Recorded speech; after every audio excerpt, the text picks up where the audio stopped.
मेरे बच्चे, आज तुम्हारी इच्छा पूर्ति के लिए मैं आई हूँ। तुम काफी समय से एक ही बात बोले जा रहे हो और मैं सुन रही हूँ। तुम्हारा हृदय से निकलती हुई हर आवाज मुझ तक पहुँचनी चाहिए। कुछ समय पश्चात मेरा आगमन इस धरती पर 9 दिनों के लिए होगा। तुम मुझे वहीं एक बात कहने लगते हो, बार बार मेरे सामने रोते हो और वही तुम्हारी पुकार मेरे कानों में गूंजती है। माँ आखिर में एक माँ होती है, वह भी पूरे जगत की, और तुम्हारी भी। मैं कब तक तुम्हें अनदेखा कर सकती हूँ या तुम्हारी इच्छाओं को अधूरा रखकर तुम्हें रोते हुए अब नहीं देख सकती।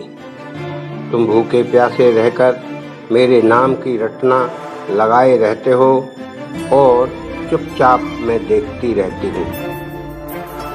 जब किसी भी चीज की हद हो जाती है तो फिर परिवर्तन होना निश्चित है, और तुम्हारी हद हो चुकी है। मेरे बच्चे, तुम्हारी कोशिशों की हद पार हो चुकी है, तुम्हारी मेहनत की हद पार हो गई और तुम्हारी प्रार्थनाओं की भी हद पार हो चुकी है। बार बार की गई प्रार्थना से मुझ पर बहुत गहरा प्रभाव पड़ता है। जिस प्रकार किसी भी पेड़ के पुराने पत्ते जब सूखने लगते हैं, काफी पानी डालने पर भी, खाद डालने पर भी उस पेड़ के साथ तुम बहुत मेहनत कर भी रहे हो, परंतु यह पत्ता सूखना बंद नहीं हो रहा है।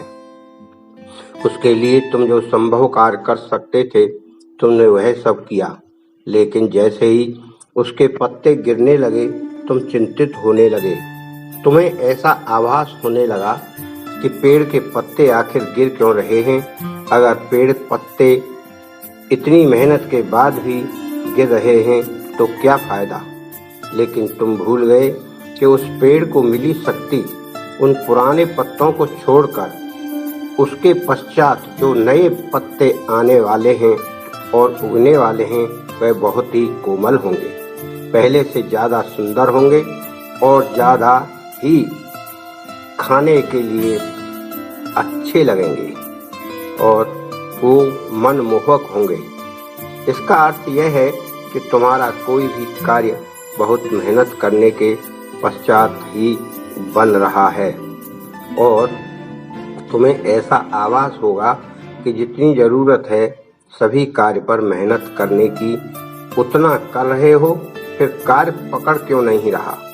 लेकिन तुम शायद भूल रहे हो कि वह एक शक्ति इकट्ठा हो रही है, और उस शक्ति को इकट्ठा होने में तुम बहुत समय लगाते हो, और जिस दिन के पुराने कार्य में सफल होते चले जा रहे हैं या तुम जिसमें असफल हो रहे हो, किसी भी ऐसी चीज पर जिस पर तुम्हें नाकामी हाथ लग रही है, वह एक ऐसे नए कार्य को जन्म देगी जिस कार्य पर तुम बहुत अच्छे से सफल हो जाओगे, और वह एकदम से तुम्हें पता चलेगा और तुम चौंक जाओगे।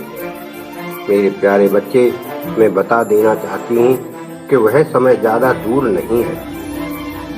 शीघ्र ही इस पर मेरा आगमन हो रहा है।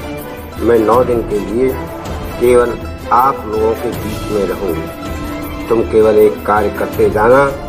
तुम देखोगे कि तुमने अपने जीवन में जो अभी तक प्राप्त नहीं किया था, वह अब प्राप्त करोगे। जब तुम शुरू से बड़े बड़े सपने देख रहे हो, तो मेरा ऐसा आभास हो रहा है कि तुम्हारे सपने पूरे नहीं हुए, तुम असफल होते चले जा रहे हो।